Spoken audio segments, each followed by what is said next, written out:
안녕하세요, 달리작입니다. 우리가 인생을 살면서 제일 중요한 게 뭘까요? 바로 의식주죠. 그 중에도 돈이 가장 많이 드는 주에 저는 요즘 집중을 많이 하고 있어요. 의식주 모두 중요하지만 옷을 사거나 음식을 먹는 것보다 집을 구하는 게 몇 배 더 어렵죠. 그럼에도 불구하고 집을 구할 때 우리는 너무도 쉽게 결정을 내려버립니다. 소개받은 소장님께 물건을 추천받거나 부모님이 정해준 매물을 사거나 지인이 추천해준 동네에 살거나 살던 동네 바로 옆 동네에 살거나 내가 살 곳을 찾든 투자 목적으로 집을 사든 집을 사는 건 일정 시간 큰 돈이 묶이기 때문에 신중하게 결정해야 하지만 금액에 비해 선택은 너무 쉽고 허술할 때가 많습니다.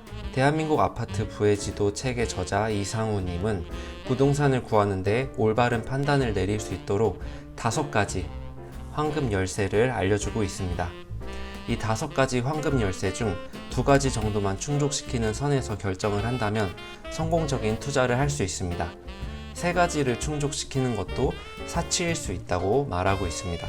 단 2가지만 알면 부동산 투자에 성공할 수 있다고 하니까 뭔가 구미가 확 당기는데요. 그럼 얼른 이 5가지 황금 열쇠가 뭔지 시청자분들께 쉽고 빠르게 알려드리겠습니다. 첫 번째 황금 열쇠는 고소득 직장입니다. 대부분의 성인들이 제일 살고 싶어 하는 곳은 어디일까요? 바로 직장에서 제일 가까운 곳입니다. 그렇다면 직장이 많이 몰려있는 지역이 사람들이 많이 살고 싶어 하는 곳이겠죠? 서울에서는 어디일까요? 바로 3대 주요 업무지구입니다. CBD라고 불리는 사대문지구, GBD라고 불리는 강남, YBD라고 불리는 여의도 마포지구입니다. 3대 주요 업무 지구에서 살면 정말 좋겠지만 이런 곳은 가격이 지금 너무 높죠. 그래서 업무 지구로 출퇴근하기 편한 유망 지역에 거주하는 것도 좋은 방법입니다. 예를 들어 광화문을 중심으로 출퇴근하기 편한 지역을 뽑아본다면 기름, 안암, 제기동, 군자, 고속터미널, 용산역 등이 될 수 있습니다. 2번째 황금 열쇠는 교통호재입니다. 교통호재라고 했을 때 우리나라에선 일반적으로 지하철을 말합니다. 그 이유는 편리성과 정시성을 들 수 있어요. 도로나 버스도 교통호재라고 할 수 있지만 정시성이 훼손되기 때문이죠. 도로가 뚫리면 원하는 목적지까지 더 빨리 이동할 수도 있지만 수요가 몰리면서 도로가 더 막힐 수도 있는 거죠. 따라서 교통호재에서 주목할 것은 전철의 신설 여부입니다. 저는 최근에 서울 강동구로 임장을 한번 다녀왔어요. 강동구에 교통호재가 많았기 때문이죠. 암사까지 개통되어 있는 8호선이 별내까지 연장될 계획이었고 CBD 사대문지구 접근이 편리한 5호선이 강동구에서 연장되어 하남 미사까지 들어가고 GBD 강남지구 접근이 편리한 9호선이 강동구 더 깊숙한 곳으로 연장된다는 소식이 있었어요. 이 외에도 경전철 신설, GTX 노선 등 다양한 교통호재가 있습니다. 교통호재가 있는 지역을 알아보고 투자를 한다면 성공적인 투자를 할 수 있습니다. 3번째 황금 열쇠는 교육 환경입니다. 학원 밀집 지역 또한 주택 가격에 큰 영향을 미칩니다. 학교와 학원 둘 중에 학부모는 어떤 것에 우선순위를 둘까요? 학교라고 생각하는 사람이 많겠지만 학원을 우선순위에 두는 사람이 비교적 많습니다. 그 이유는 학교는 근처에 많지만 학원이 몰려있는 곳은 많지 않기 때문입니다. 2016년에 교육부가 발표한 학교별 학력 성취도 평가 결과 중학교를 기준으로 한 그 결과표를 보면 강남 지역 학교의 평균 점수가 최상위, 그 다음이 목동, 광장동, 방이동, 중계동 지역이었습니다. 직장인들이 직장에서 가깝게 살고 싶어 하는 것처럼 부모들은 자녀들의 교육 환경을 위해 앞서 말씀드린 지역으로 이사를 가고 싶어 하겠죠. 수요가 많아지니까 그만큼 위 지역의 주택 가격 또한 올라갈 것입니다. 교육 환경으로 대표적인 곳은 강남 대치, 목동, 중계동입니다. 강남에 비해 목동과 중계동은 학원가로서 유명하지만 교통 측면에서 조금 불편함이 있었는데요.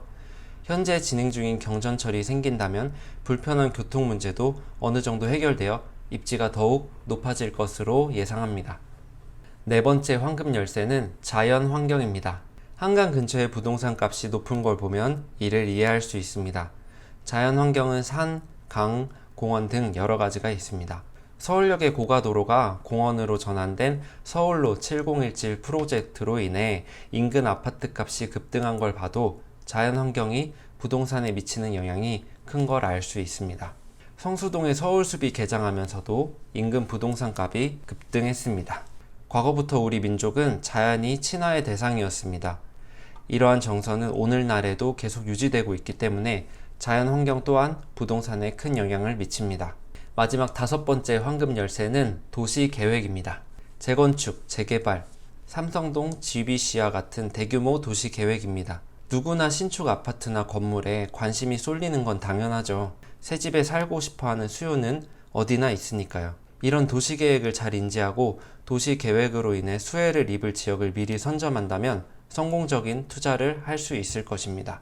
부동산을 구하는데 가장 중요한 요소, 황금 열쇠 5가지. 고소득 직장, 교통호재, 교육환경, 자연환경, 도시계획. 이 5개의 황금 열쇠 중 3가지도 아닌 단 2가지만 충족하는 지역을 고른다면 대체적으로 성공적인 투자를 할 수 있을 것입니다. 부를 쌓는다는 것은 최소한 잃지 않는다는 것을 전제로 합니다. 5가지 황금 열쇠는 삶의 터전으로 집이 갖추어야 할 입지적 요소이자 집이 재산으로서의 가치를 잃지 않게 하는 최소한의 안전장치입니다.